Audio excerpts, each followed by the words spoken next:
Good evening. My name is Daniel Hatfield, and today I'm going to be speaking and telling you about the Ted Bundy murders. First, let's start off with a little bit of background information.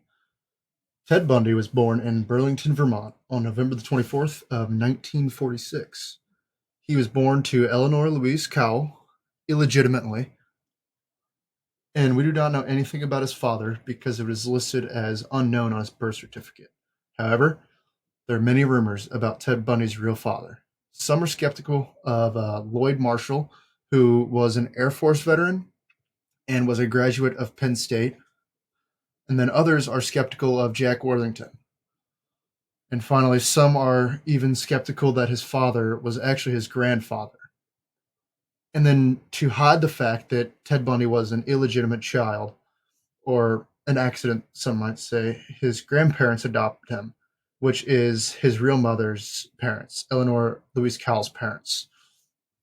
And to do this, his parents adopted him, and they have always told Ted Bundy that his biological mother was actually his sister.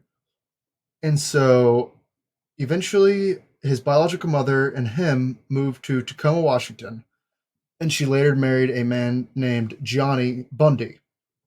Although Ted Bundy took his stepfather's last name, he was often outspoken about his lack of respect and resentment for his stepfather. This was mainly because his stepfather, Ted Bundy, deemed was too uneducated and he was in the working class. And Ted Bundy was more of a rich, quote unquote, type of person. So further down the line, his mother and his stepfather had several children together. So when you're looking at Ted Bundy's childhood, it was sort of like most other serial killers. It was filled with just odd little details, like sort of he liked knives, he just enjoyed hurting animals and didn't find any remorse. It was sort of similar to the Netflix documentary where Jeffrey Dahmer would go in his father's shed and just hurt the raccoons and opossums and things like that. And he didn't feel any remorse for it. And so it started whenever Ted Bundy was 3 and he became fascinated with knives. He was always very bright and a very educated and smart young child and did very well in school, but he always seemed to have a problem with his classmates and his other peers. He was always bullied very badly. And then when he got to his preteens, he enjoyed always going into the woods. He'd find these mice and pick them apart and examine them. And then while he was in the woods, he'd go to local swimming spots and try to drown people while they were swimming or boating. And to me, this is similar to friends messing around and dunking each other underwater whenever they were younger. But the difference is Bundy showed no guilt, no embarrassment, no remorse, no shame, no anything. Instead, he just did it out of pure excitement and joy. So when he became a teenager, he became even weirder, and he enjoyed just peering through people's windows, but thought nothing of stealing anything. Instead, he'd rather just stare at them and see what they were doing. On to his college life and education. As I stated previously, Ted Bundy was a very, very smart individual, and he would always excel in school wherever he was. He graduated from the University of Washington in 1972 with a degree in psychology. He was later accepted and attended the law school in Utah, but he never achieved his degree here. He then fell in love with a wealthy young lady from California named Diane Edwards, and she was literally everything Ted Bundy would go for in his future victims, having a lot of money, high class, and influence.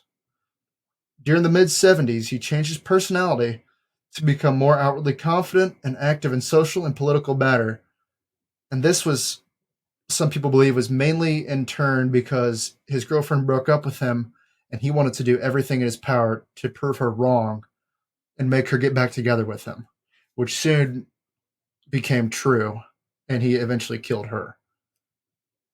And so while he was trying to become outwardly confident and active in all these social and political matters, this led to him getting actually a letter of recommendation from the Republican governor of Washington because of Ted Bundy helping him work on his campaign. The first time Bundy escaped from prison was when he got pulled over by police and they uncovered a cache of burglary tools, which included items like a crowbar, a face mask, rope, and handcuffs. He was arrested for this, and then police started linking him to more and more sinister crimes. At a courthouse where he chose to represent himself instead of getting a lawyer, uh, during recess, Bundy was asked if he could visit the facility's law library on the second floor just to do more quote unquote research. He was granted this permission. When the guard went outside for a smoke break, Bundy noticed he could see outside because one of the windows was open and he could see the nice blue sky. And he was like, well, this is probably the point where I should jump. So he jumps out of the window. He hurts his ankle on the way down as he jumps, and he books it straight for the mountains. During his escape, he was able to hike to the mountains on a hurt ankle, where he eventually broke into somebody's cabin, stole their food, stayed there for a few days. He stole the car and left. After this, he was pulled over for erratic driving and brought into custody 8 days later after his breakout from the library. The second time Bundy escaped from the same jail after he made an opening in his cell. Whenever he did this, he knew he couldn't fit in the cell because he was too fat.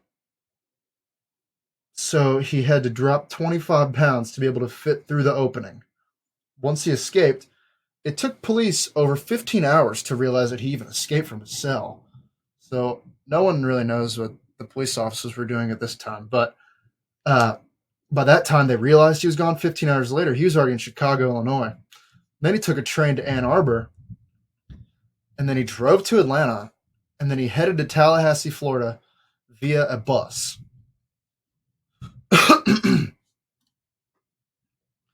This leads us to one of his most infamous crimes. So after the second escape, he ended up at Florida State University in Tallahassee, Florida. And in the video I was listening to about his whole incident here, a sorority girl walked in after a late night of drinking with her friends and going to bars and such.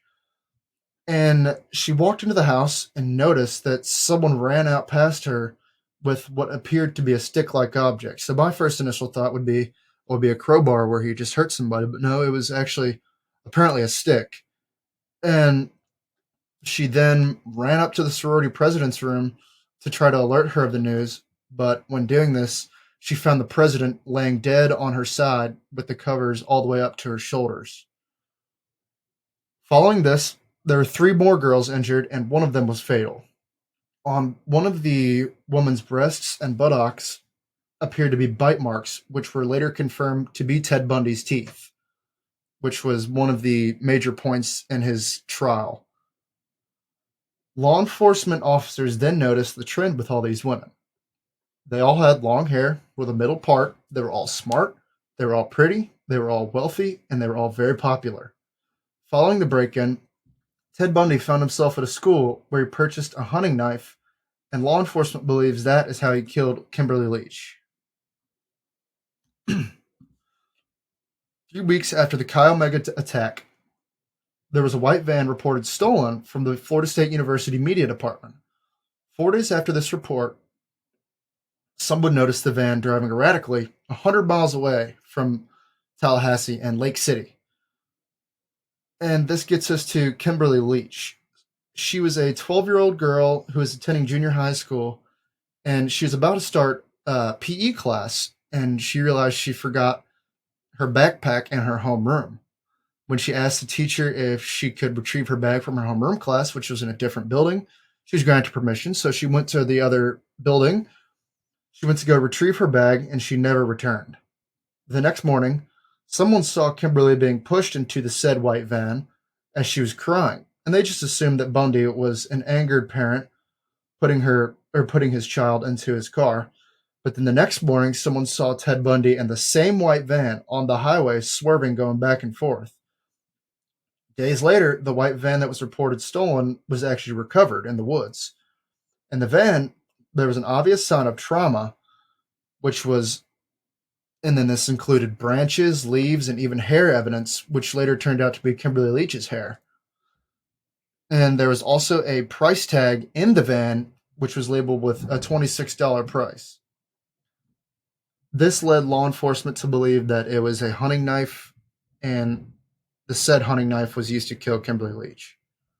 2 months later, they discovered Kimberly Leach's body dumped into a pig pen over 25 miles away from her home. In Pensacola, Florida, a man was noticed acting suspiciously, and that man just so happened to be Ted Bundy. And he ran when cops noticed him, and there was a shot fired from the police that missed him, but they eventually got Ted Bundy into custody. Bundy was apprehended and told law enforcement the wrong name because he knew that he basically was just turning himself in at this point, but eventually changed it to his real name. These were the final moments where he was free after nearly 11 years of law enforcement chasing him. During his trial, he chose to actually represent himself. And so during his trial, he was tried 2 different times. The first one was for the brutal attacks at the Chi Omega sorority house. Then the next one was for the kidnapping and murder of Kimberly Leach. On June 25th, Ted Bundy took the stand, and he didn't have a lawyer, like I said, and he chose to defend himself. Looking back at this, it was obvious that Bundy had serial killer tendencies because many serial killers just wanted to be the center of attention. And this was pretty obvious because he wanted no one else to take the blame or try to convince the jury that he wasn't guilty. And during the trial, there were 2 events that sealed his fate. The first event was actually a young woman who he tried to kidnap and kill at the shopping mall in Utah, who positively identified Ted Bundy.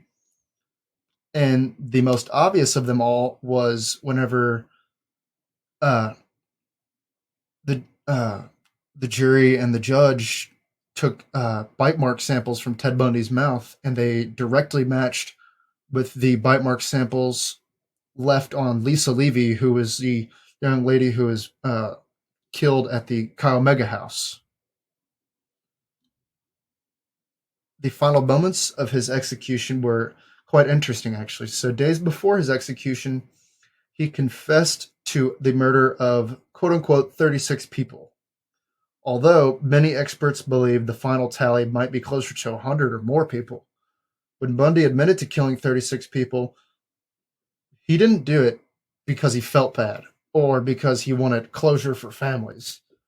Instead, he thought it'd give him a few more years before he's executed. And I would assume that he wanted to do this because he wanted to escape from prison again and continue his spree. And so he literally just didn't have any capacity for guilt, but it was only for strictly survival purposes for him.